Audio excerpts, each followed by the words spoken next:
आज आप देख रहे हैं कि मुझसे पूछा जा रहा है कि 500 साल पहले तुम्हारी मस्जिद थी नहीं थी। ख्वाजा अजमेरी की दरगाह कह रहे नहीं है। अरे सर, अगर मैं इस पार्लियामेंट में खोद दूं, इसमें गड़ा कर दूं, तो खाने जहां का हिस्सा मिलेगा तो मेरी हो जाएगी। ये तब्दीली मजहब का कानून, तब्दीली मजहब, मैं तब्दील मजहब नहीं कर सकता। सरकार से पूछना पड़ेगा मुझे अपना मजहब बदलने के लिए। अगर अंबेडकर आज जिंदा होते तो बाबा साहब को भी कहते कि आप जाकर परमिशन लो, तब मजहब बदलना पड़ेगा। आप वजीर आजम कहते कि वक्फ का ताल्लुक संविधान से नहीं है। अरे कौन पढ़ा रहा है वजीर आजम को? आर्टिकल 26 पढ़ा लीजिए। वक्फ की जायदादों को अक्सरियती तबके के लिए छीन कर दे दिया जाए। आप अपनी ताकत की बुनियाद पर छीनना चाह रहे हैं। Honorable Member Asauddin Owaisi. Time. Thank you, sir. Sir, I start by quoting Baba Saheb Ambedkar, what he wrote in Memorandum of Rights of States and Minorities, dated March 24, 1947, when he submitted to the Subcommittee on Fundamental Rights set up by the Constituent Assembly, the Advisory Committee on Fundamental Rights and Minorities. I quote, sir, "Unfortunately for the minorities in India, Indian nationalism has developed a new doctrine which may be called the divine right of the majority to rule the minorities according to the wishes of the majority. Any claim for the sharing of power by the minority is called communalism, while the monopoly of the whole power by the majority is nationalism. Guided by such political philosophy, the majority is not prepared to allow the minorities to share the political power, nor is it willing to respect any convention made in that behalf, as is evident from the repudiation of the obligation to include representation of the minority in the cabinet, contained in the Instrument of Instruction issued to the governors in Government of India Act 1935. Baba Sahib says under these circumstances, there is no way left but to have the rights of scheduled castes embodied in the Constitution. This is true now also. I will prove it, sir. In what Baba Sahib said 75 years ago was absolutely right. No one wants the minorities to share power.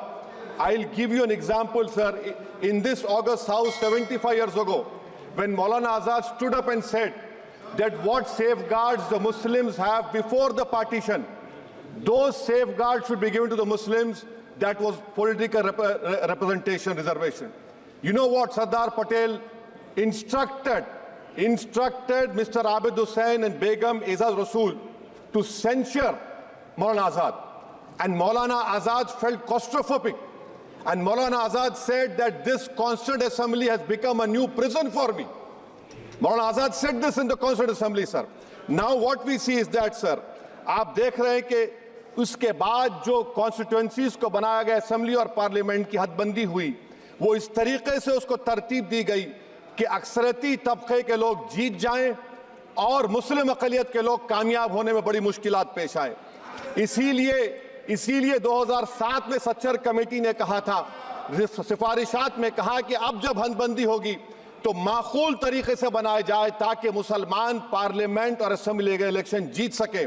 मुझे नहीं मालूम कि अब नए census के बाद जब हदबंदी होगी तो उसकी सिफारिशात को रखा जाएगा या फिर मार्जिनलाइजेशन जो मुसलमानों का हो रहा है 75 साल से वो चलता रहेगा।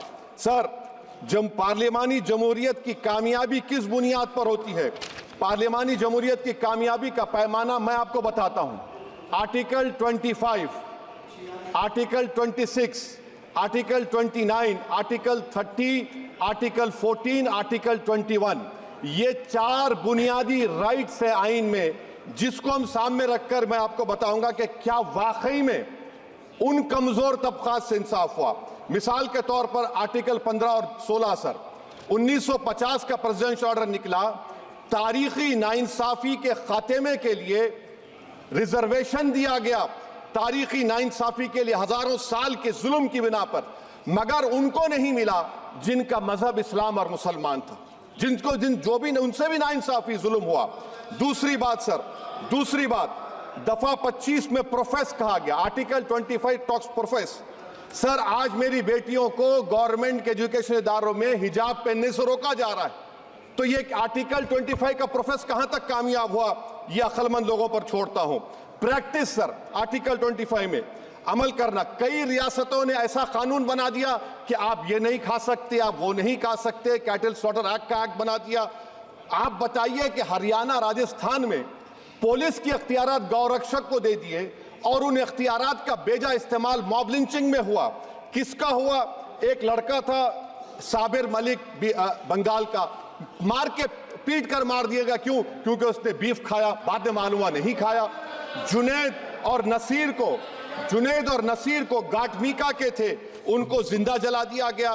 सर फिर प्रोपगेट, आप ये आर्टिकल 25 का 3rd सेक्शन प्रोपगेट, आज आप देख रहे हैं कि मुझसे पूछा जा रहा है कि 500 साल पहले तुम्हारी मस्जिद थी नहीं थी।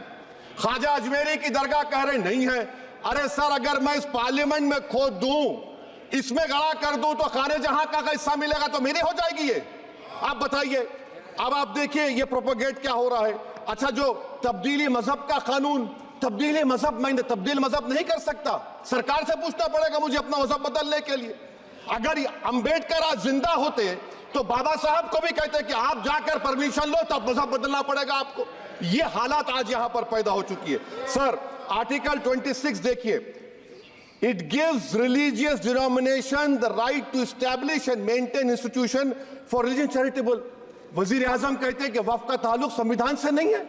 अरे कौन पढ़ा रहा है वजीर आजम को? आर्टिकल 26 पढ़ा लीजिए। आर्टिकल 26 की बात कही गई। मकसद क्या है कि वक्फ की जायदादों को अक्सरियती तबके के लिए छीन कर दे दिया जाए। आप अपनी ताकत की बुनियाद पर छीनना चाह रहे हैं। सर दफा 29 पे आ जाइए, आर्टिकल 29। लैंग्वेज का, जबान का तहफ़्फ़ुज़ है। उर्दू को खत्म कर दिया गया। वो उर्दू जिसके हमारे मुजाहिदीन आजादी नारा दिया था, इनकलाब जिंदाबाद का, उस जबान को आप खत्म कर रहे हैं। कल्चर, आप कल्चर की बात इनसे पूछ लीजिए, वो बोलेंगे नहीं, हमारा जो कल्चरल नेशनलिज्म है वो कल्चरल नेशनलिज्म नहीं है बीजेपी का, वो कल्चरल नेशनलिज्म आलाजाद का, हिंदुत्व का नेशनलिज्म है, जो भारत के इंडियन नेशनलिज्म से बिल्कुल मुख्तलिफ है। सर अब आप आ जाइए। सर आर्टिकल 30 पे आ जाइए। सर आर्टिकल 30 पे आ जाइए। सर आर्टिकल 30 में माइनॉरिटीज को राइट दिया गया। This house has passed a law in 1981 to give minority AMU. This government went to the Supreme Court and said no, we'll oppose minority status. This house voice was suppressed in the Supreme Court, sir. That is why I say that the executive has argued contrary to the parliament. Sir, right to life तो उस वक्त भी था। मैं आपको मिसाल दे रहा हूं। सर दिसंबर 63 में, 63 में कश्मीर में रसूलुल्लाह सल्लल्लाहु अलैहि वसल्लम के मुंह मुबारक की चोरी हुई तो पूरे देश में, sir only 2 minutes, sir, Please, I know. Only 2 minutes, sir.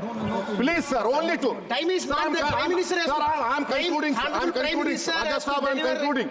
Please, he has to reply. Listen to me, sir. Sir, my Shikwa Hind Bayan. Please, 1 minute. I'll conclude, sir. 2 minutes. Now, in Article 20, after that in 63, 8 lakh Muslims were pushed into East Pakistan. What has changed? Please tell me. 2013 Muzaffarnagar, 50,000 were shifted. Sir, riots happened. Nelli massacre, Hashimpura, Maliana, Mumbai 93, Ahmedabad 69, Gujarat 2002, 22, Delhi 84, Delhi. Nothing has changed, sir. Lastly, sir. Please. Lastly, sir, on judiciary, sir, I'm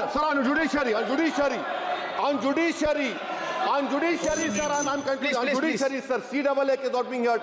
2 sitting chief ministers get bail, but Stan Swamy died in the prison, sir. That is why I say the institution functioning of judiciary is not accountability. And lastly, sir, just now Ravi Shankar Prasad had quoted a book. In that book, there's a Tipu Sultan also. Okay. That is, sir, I'm concluding by reciting a share. On this I conclude, sir. Nisar मैं तेरी गलियों के वतन के जहां चली है रस्म के कोई ना सर उठा के चले, जो कोई चाहने वाला तवाफ को निकले नजर चुरा के चले। सर हम जिस्म व जान बचा के चले, बहुत है जुल्म दस्ते बहाना के लिए।